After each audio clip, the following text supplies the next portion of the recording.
Me like a Hellcat.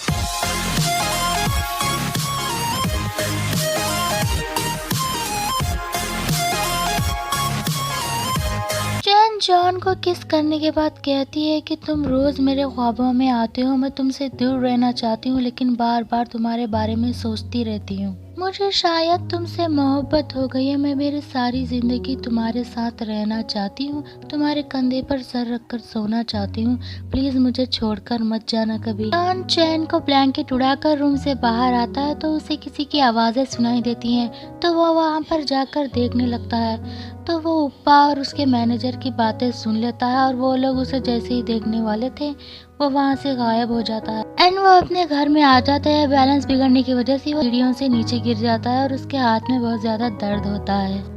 And ये सब कुछ जॉन सोच रहा था, तभी प्रेजेंट में आने के बाद जॉन चैन से पूछता है क्या कभी मैं तुम्हारे ख्वाबों में आया हूँ? तो चैन कहती है कि क्यों, तुम क्यों आने लगे मेरे ख्वाबों में, मैं तुम्हारे बारे में क्यों सोचूंगी, जो तुम मेरे ख्वाबों में आओगे बोझो के बारे में सोचूंगी।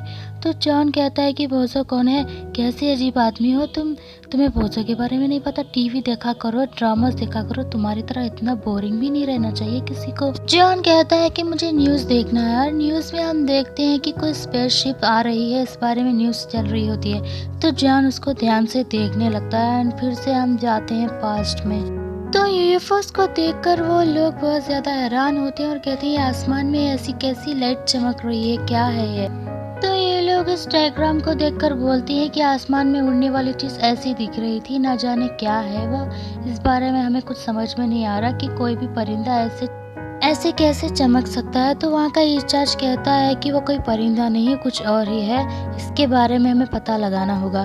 तो वहाँ के लोग कहते हैं कि हम यहाँ के लोगों को क्या बोलेंगे कि वो क्या है।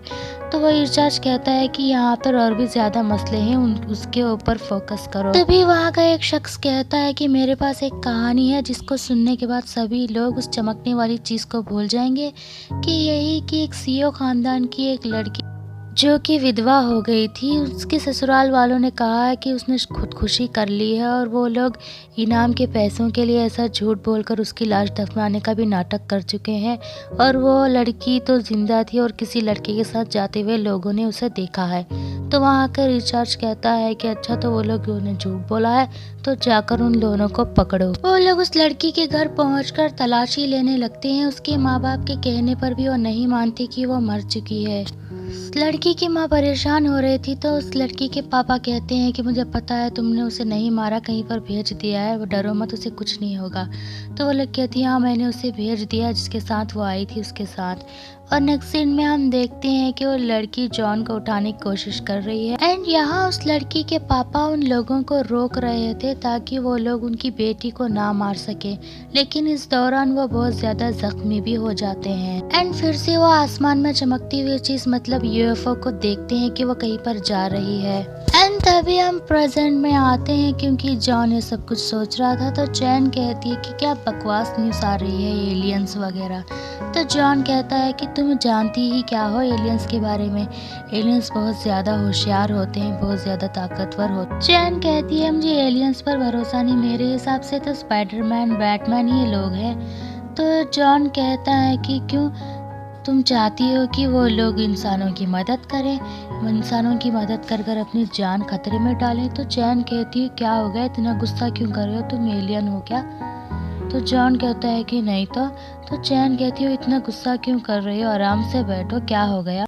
नेक्स्ट सीन में जॉन और चैन बालकनी में खड़े होकर बातें कर रहे थे। तो चैन अपना पोस्टर देखकर कहती है मैं बचपन से ही ऐसी थी, बचपन से ही मुझे एक्ट्रेस बनना था, मैंने बहुत ज़्यादा मेहनत की एक्ट्रेस बनने के लिए, मेरे पोस्टर्स पूरे कोरिया में लगे और मैं कोरिया की नंबर 1 हीरोइन और मॉडल बन जाऊँ। तो जॉन कहता है कि और कुछ बताओ अपने बारे में। तो चैन जॉन के बारे में पूछती है तो जॉन कहता है तुम्हें मेरे बारे में जानने की कोई ज़रूरत नहीं, लेकिन फिर जॉन उसको ज्ञान देने लगता है। तो चैन कहती है कि मुझे इस तरह किसी ने नहीं समझाया जिस तरह तुम समझाते हो। एंड नेक्स्ट सीन में यहाँ पर हम देखते हैं कि लुई अभी भी मीडिया वालों के साथ बैठा हुआ है और वह चैन के साइड से बोल रहा है कि चैन ने कुछ भी नहीं किया, योरा ने सुसाइड नहीं किया है, वो तो शादी करने वाली थी, बहुत ज़्यादा खुश थी। और मीडिया वालों को इसके ऊपर शक होता है कि यह चैन की इतनी साइड क्यों ले रहा है। तो दूसरा वाला मीडिया वाला बोलता है कि कहीं मैंने इसे कहीं पर देखा है। अरे तुम तो चेयरमैन के बेटे हो ना। तो लुई बात पलट देता है क्योंकि अगर पता चल गया तो इसके ऊपर भी न्यूज़ बनने लग जाएगा। एंड नेक्स्ट सीन में चैन जॉन से पूछती है कि मुझे पता है तुमने मना किया था, लेकिन तुमने उस डायरी में क्या लिखा हुआ है कि ज़मीन पर आए हुए मुझे 3 महीने हो गए हैं। तो जॉन कहता है कि जाकर सो जाओ। तो चैन कहती है कि हाँ मुझे नींद तो नहीं आने वाली, मुझे कुछ बुक्स लाकर दे दो ताकि मैं बुक्स पढ़ लूँ। एंड आज जॉन आकर देखता है कि चैन किताबें पढ़ते ही सो गई है। वो किताब निकाल कर साइड में रखता है और उसे उसी लड़की की याद आने लगती है। एंड नेक्स्ट सीन में हम देखते हैं योरा के घर पे कोई आकर लेटर रखकर वहाँ पर चला जाता है। एंड नेक्स्ट सीन में योरा की बहन किसी से फोन में बात कर रही होती है, तभी उसकी नजर उस लेटर पर पड़ती है और वो लेटर निकाल कर पढ़ने लगती है। पढ़ते ही वो बहुत ज्यादा इमोशनल हो जाती है।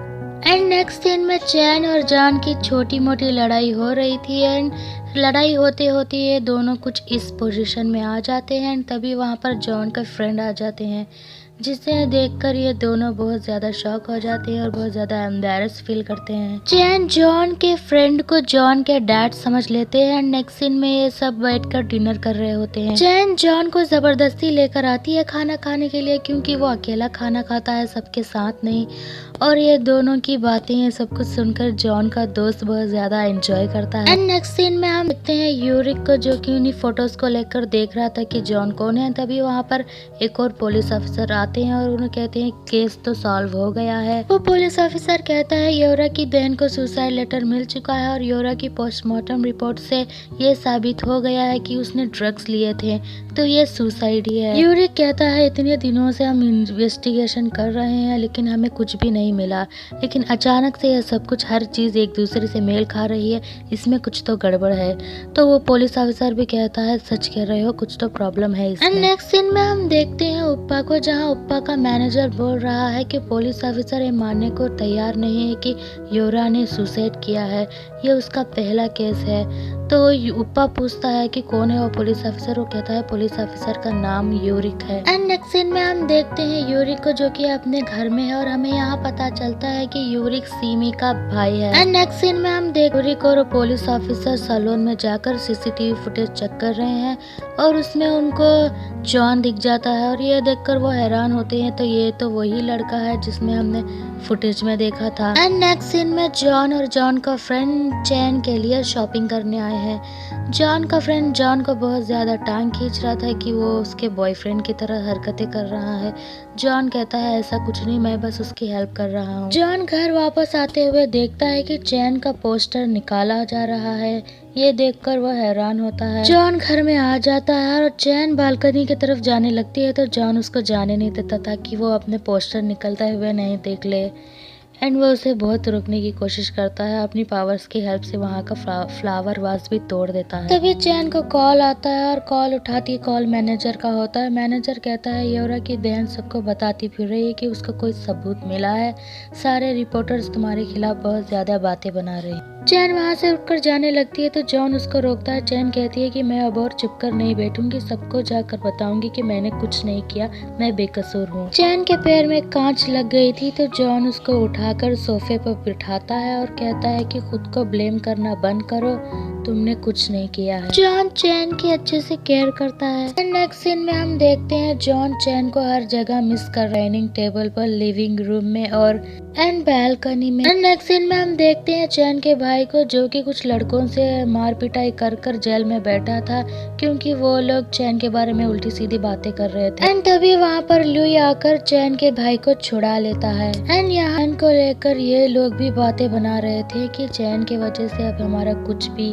फायदा नहीं होगा, बहुत ज्यादा नुकसान होगा। तो चैन सारी बातें सुन लेती है। चैन अंदर आकर कहती है कि मैं उन लोगों की प्रोडक्ट्स की एड्स नहीं करूंगी, बहुत ही बेकार है। एंड यहाँ पर हम देख पाते हैं कि हर जगह से चैन को निकाला जा रहा था, लेकिन चैन अपने आप को संभालते हुए एटीट्यूड में जा रही थी कि मैं यहाँ पर काम नहीं करूंगी, मैं वहाँ पर काम नहीं करूंगी। एंड नेक्स्ट सीन में हम देखते हैं चैन और सीमी डिनर कर रहे थे, तभी सीमी को डायरेक्टर का मैसेज आता है और सीमी मैसेज को देखकर चैन से झूठ बोल देती है कि मेरी मॉम सीढ़ियों से गिर गई है, उनके पैरों में इंजरी आई है। तो चैन कहती है कि तुम्हें जल्दी जाना होगा, तो सीमी कहती है तुम अकेले घर चली जाओगी, तो चैन कहती है हाँ मैं चली जाऊंगी, तुम जल्दी अपने घर जाओ। एंड नेक्स्ट सीन में हम देखते हैं उप्पा चैन से कॉल करके बोल रहा है कि वो उसको मिलने के लिए आया हुआ है नीचे। उप्पा अपने कार से उतर के जा ही रहा होता है, तभी जॉन उप्पा को पीछे से देख लेता है और ध्यान से देखने लगता है। तभी जॉन को पीछे से पुलिस ऑफिसर आवाज लगाता है। वो कहता है कि मुझे तुमसे कुछ पूछताछ करनी है। वो पुलिस ऑफिसर जॉन से बहुत सारी बातें कर रहा था, लेकिन जॉन अपनी आंखें बंद करके सोच रहा था कि उसे मैंने कहाँ पे देखा है, उप्पा को कहाँ देखा है। ये तभी जॉन को याद आ जाता है